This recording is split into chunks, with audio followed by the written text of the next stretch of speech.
Einstein ima par zelo dobrih misli.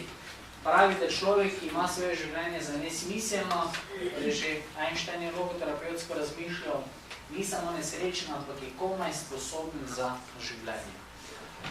In dejansko vidimo, in sam osebno sem trdno prepričan, da če je kakšna kriza sodobnega človeka, je ravno ta notranja kriza, notranja praznina, kriza smisla, eksistencialna kriza. Dejansko vidimo, da sodobni človek ima od česa živeti, velikokrat pa nima več zakaj živeti. Ja ne vem, če je že kdo postal srečen s tem, da se je ukvarjal sam s sabo. Danes pa kolikokrat slišimo, da se treba vzeti čas za sebe in se treba s sabo ukvarjati. Se ukvarjam sam s sabo in iščem samega sebe. Jaz dodam, da je velika nevarnost, da se človek ob tem iskanju še bolj izgubi, kot je bil izgubljen že prej.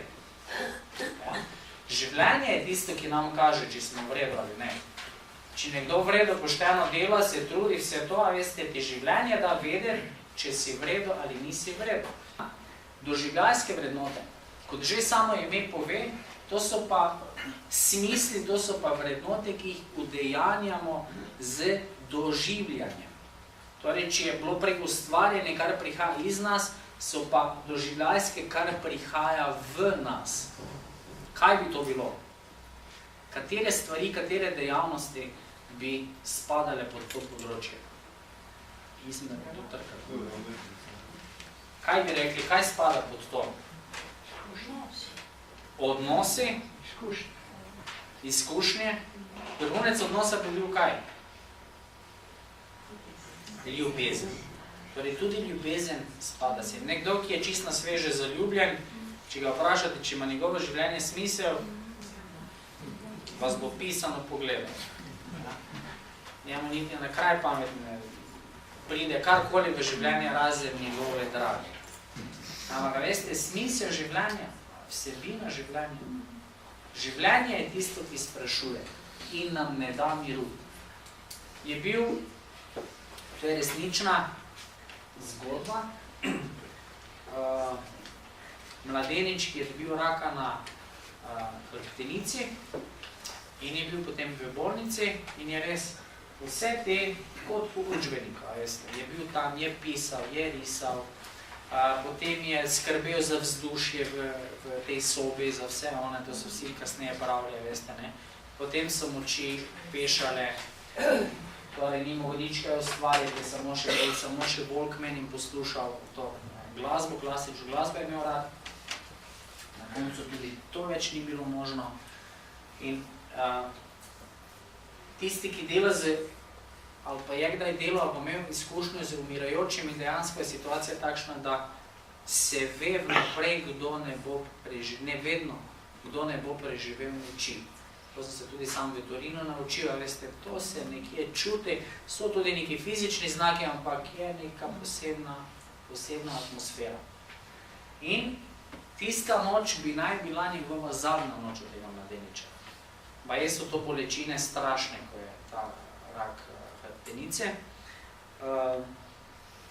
In zdravnik pravi dežurnemu zdravniku, ker on je bil pa občasno čist brez zavesti že, bili so tako kratki trenutki, ko se je zavedal, ko je vedel za sebe, in je ta zdravnik dejal dežurnemu zdravniku, pravi, veš kaj, daj mu ti tam nekje sredi noči, mu daj morfij, da ne bo preveč trpel.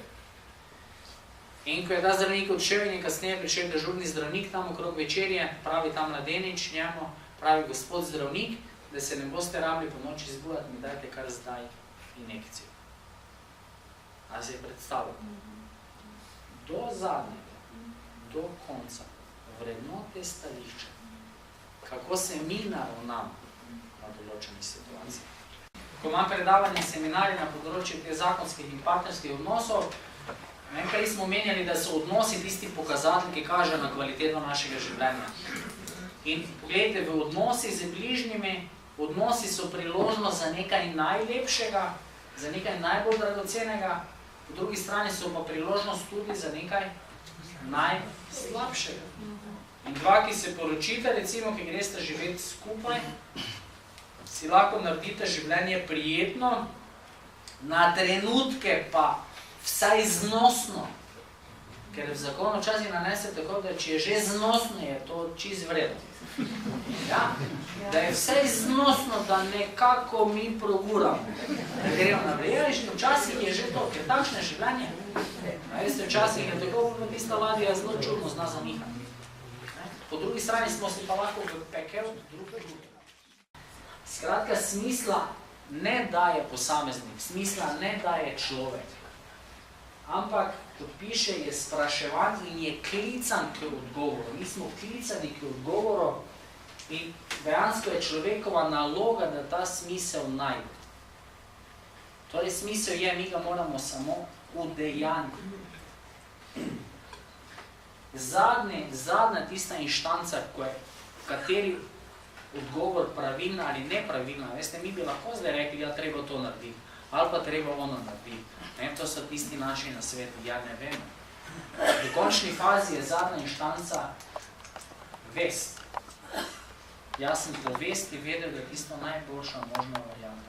Pa lahko večina ljudi temu nasprotuje. Pa čas velikokrat pozneje potrdi, da je bila ta odločitev pravilna. Poveste, ravnati poveste, to je tisto zadnje. Vse ostalo, veste, tudi pravo, vse to, veste, to so neki etični okviri, neki etični minimum. Vest je pa tista, po kateri v končni fazi, ki daje neko notranjo